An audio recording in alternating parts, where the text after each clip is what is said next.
บายดีผมเป็นพี่น้องมันเด้อกินข้าวสารกันนี่ได้ข้าวปุ่นป่นกบต้นนำข้าวปุ่นอูปลาอูกุ้งเจอมึงด่าไปเอามาขอทำกันมันมีมาถ่ายน้ำเบามั้ย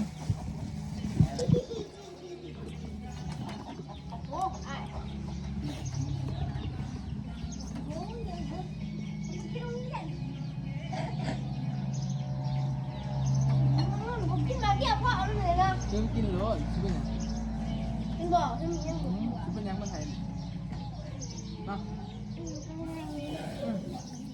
มานั่งดีจ้ะเดี๋ยวมานั่งนี่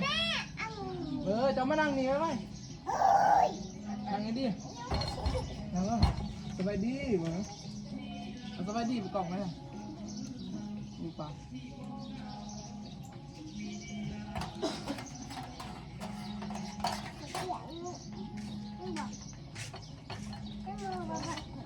ข้าวปุ้นลวกเองมันนี่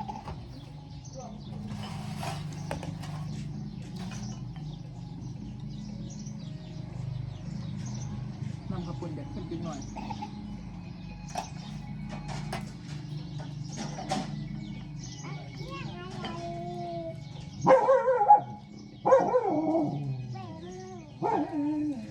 กูท่านกินสองแล้วค่ะ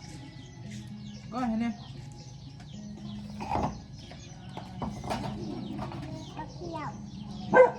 ทุกคนปุ๊บนอนลูกปุ๊บเป็นยาไปนอนปุ๊บไปเลย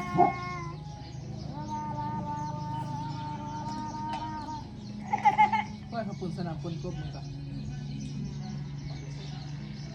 ไม่ได้แสบป่ะกระยาป่ะน้องมึงเห็นแน่จริงหรอเต้าสวยมากใต้บอลในตั้นเห็นไหมวะบุเห็ดลิ้นที่แหละน้ำปนกบเลยก็อย่าใส่มือเด้อ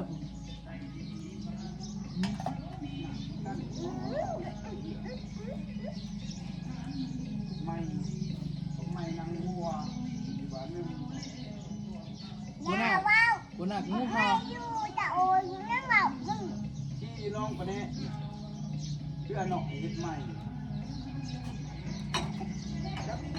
จะดีเลยกำลังเพิ่ม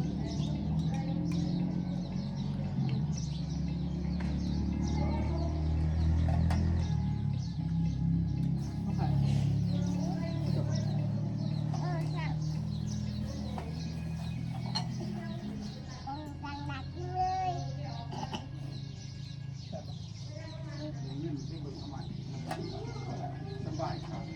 นั่นนะ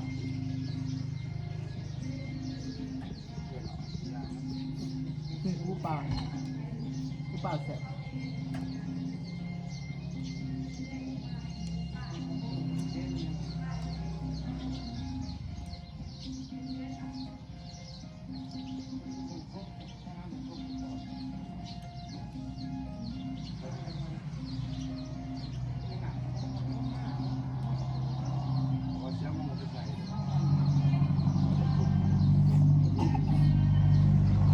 ว่าง่ายมันต้องรวมเลยด้วย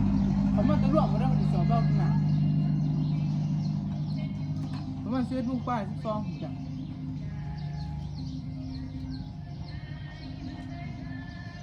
เดี๋ยวหน้าอีกนะวันนี้พอดีเดี๋ยวหน้าตอนนั้นเด็ดเอาไปจะได้บ่ได้ที่ต้องแบ่ง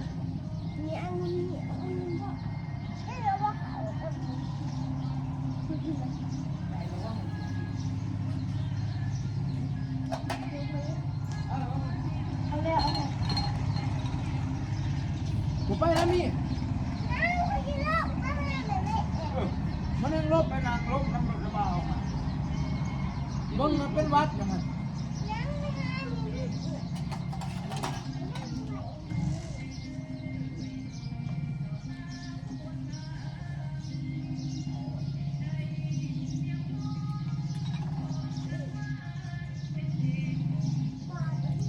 น้ำกระปนกบกระแส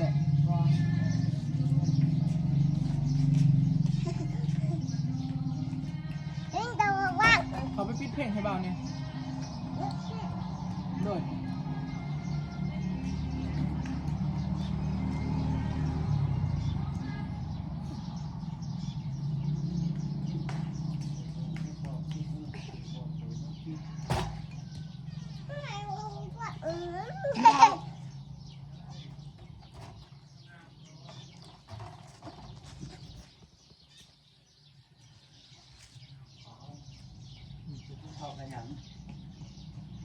นั่งขปุ่นเจอมึงได้กูไป ยังอันนี้โอเคมีมกโอเคปลาทั้งหลาย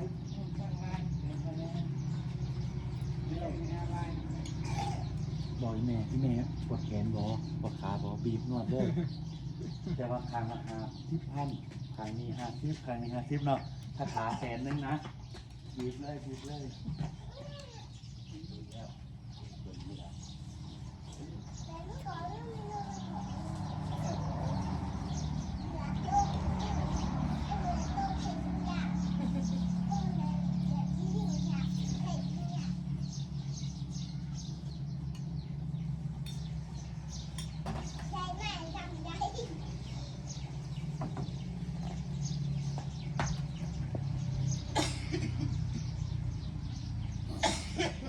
พี่น้องผมวันแสดงอำลาพาจากไปได้ปะทีเดี๋ยวพบกันใหม่ในคลิปต่อไปได้พี่น้องบ๊ายบาย